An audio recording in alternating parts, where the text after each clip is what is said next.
All right, we should be back live now. We should be back live now. If someone wants to confirm that, that'd be great.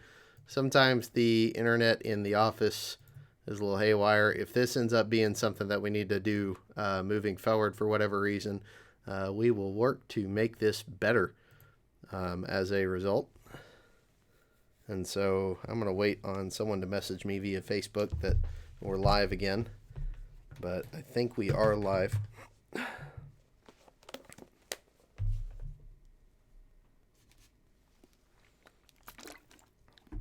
We are live. Thank you, Brett. So getting back into the text, we get to verse 14, and this sort of cuts both ways. In Deuteronomy 17, there's instruction for how kings are to lead, and we focused a lot on how kings are to be humble, which is something that Solomon absolutely exhibits here, humility. He absolutely shows that he has sort of that demeanor, but there's also a few other things mentioned there too, including basically being distracted by many wives, which is something that Solomon very much struggles with. This commandment, or rather this covenant that the Lord forms with Solomon, though, is a little different than the one he forms with David. The one he forms with David is permanent. The one he forms with David basically says you're always going to have a son on the throne. You will always have a son on the throne, and ultimately we recognize the culmination of that in his descendant Jesus, who still sits on the throne. In this case, it's a temporal covenant, and it's a conditional covenant. If you will walk in my ways, keeping my statutes and my commandments, as your father David walked, then I will lengthen your days. As long as you're doing what you need to do, you're going to reign, and you're going to reign for a long time. The problem is, Solomon doesn't always do that. Solomon's going to make some very poor decisions. Of course, we're going to come across many of those later on in our study.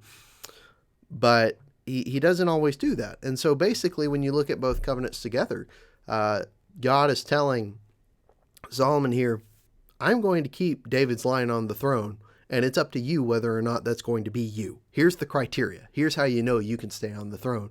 But it's up to you whether or not you're going to continue on the throne. I've given you everything you need. Verse 15, Solomon awoke, behold, it was a dream. Then he came to Jerusalem and stood before the ark of the covenant of the Lord and offered up burnt offerings and peace offerings and made a feast for all his servants. Right? And so we see sort of the end of that. We see what Solomon does toward the end of that. And then we get down to an account, and this is the last section we're going to read tonight. An account that's very well known, but I want you to notice with this is, of course, you see the ESV here, it just says Solomon's wisdom. This is the story of two prostitutes arguing over a child coming before the king. And I want you to notice it is an immediate demonstration. From verse 16 on is an immediate demonstration of the wisdom that Solomon received from the Lord in verses 1 through 15. It is an immediate demonstration of that. In fact, much of chapter 4 is going to function the same way, that it's an immediate demonstration of the blessing he received. So let's go ahead and read. We'll go ahead and read through verse 22 here. 1 Kings chapter 3, verses 16 through 22. Then the two prostitutes came to the king and stood before him. The one woman said, "O my lord, this woman and I live in the same house, and I gave birth to a child while she was in the house. Then on the third day after I gave birth, this woman also gave birth, and we were alone.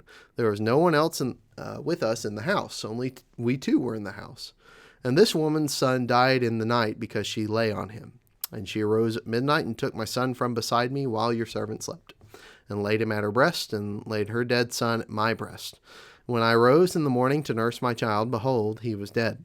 But when I looked at him closely in the morning, behold, he was not the child that I had borne. But the other woman said, No, the living child is mine, and the dead child is yours. The first said, No, the dead child is yours, and the living child is mine. Thus they spoke before the king." Now, before we get into Solomon's decision, what he ends up doing, I want you to notice a couple of things here. The first is just how awful this situation is. Using wisdom, being wise, making decisions is one thing when it's sort of an academic thing. It's another